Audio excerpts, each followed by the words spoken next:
Di video kali ini Bang Galbe akan membahas kembali tentang Shopee Pinjam dan Shopee PayLater. Mana yang ada Slick OJK dan BI Checking dan ada DC lapangannya.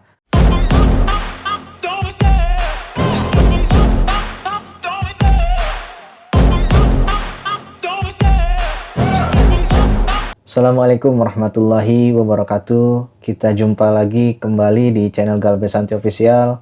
Gimana Sobat Galbay dimanapun berada? Semoga yang menonton channel ini selalu diberikan mental yang kuat, kesehatan, dan rezeki yang cukup ya. Amin. Di video kali ini Bang Galbe akan membahas kembali tentang Shopee Pinjam dan Shopee PayLater. Mana yang ada Slick OJK dan BI Checking dan ada DC lapangannya. Tapi sebelum itu, jangan lupa untuk subscribe, like, and comment agar Bang Galbay semangat untuk membuat konten edukasi pinjol lainnya. Next, kita lanjut. Buat kalian semua Sobat Galbay dimanapun berada, perhatikan dan simak baik-baik video kali ini. Dari sekian pertanyaan, ternyata Shopee di data Bang Galbay masih peringkat pertama dalam peringkat aplikasi Galbay pinjol terbanyak. Shopee salah satu aplikasi yang sudah bernaung di bawah OJK dan masuk aplikasi ilegal ya. Tapi apakah Shopee Pinjam dan Shopee PayLater ini semua masuk ke Slick OJK dan BI Checking? Itu ya pertanyaannya. Karena di sini ada dua PT yang berbeda di dalam satu aplikasi. Jawabannya adalah tidak dua-duanya masuk Slick OJK. Hanya salah satu dari PT tersebut yang masuk ke Slick OJK. Kita masuk ke pembahasan dulu ya, masuk ke Shopee Pinjam dulu. Shopee Pinjam ini dia tidak masuk Slick OJK dan BI Checking. Sekali lagi, Shopee Pinjam ini tidak masuk ke Slick OJK dan BI Checking ya. Tapi ada DC lapangannya. Dan hanya khusus DC lapangan hanya berada di kota-kota besar, khususnya wilayah Jabotabek.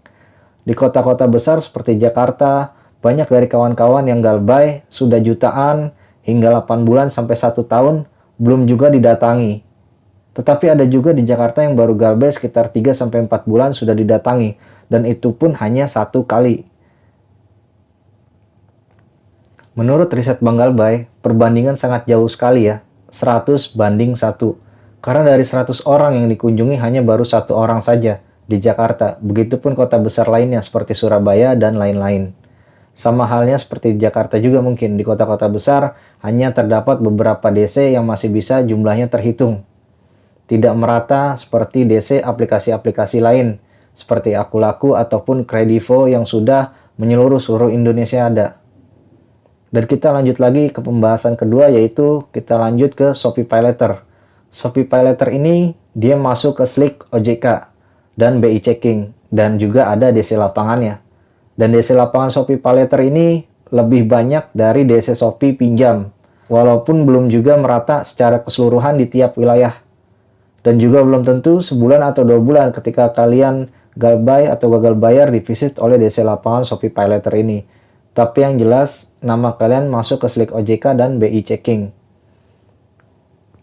Sebenarnya dari beberapa pertanyaan, kawan-kawan atau Sobat Galbay bisa disimpulkan bukan dari besarnya nominal yang dikhawatirkan, tapi lebih takut mengarah kepada teror DC pinjol, DC telepon ataupun DC WA. Dan terutama DC lapangan ya. Sebenarnya ini akan mudah jika dibuat mudah. Anda sudah tidak mampu membayar. Ya sudah, galbaykan saja, tidak usah bayar. Tidak ada resiko yang berarti jika kita galbay di pinjol. Pinjol ini peringkat paling bawah ya. Yang pertama itu adalah bank, leasing, kemudian koperasi, baru setelah itu pinjol-pinjol ini ya. Mungkin itu saja yang bisa Bang Galbay sampaikan. Info terupdate dari data Bang Galbay yang akurat 1100-100an persen. Sampai sekian persen lah pokoknya, sampai tak terhitung ya pokoknya. Bisa Bang Galbay jamin. Sampai jumpa pada video selanjutnya. Bang Galbay pamit undur diri. Salam satu Galbay.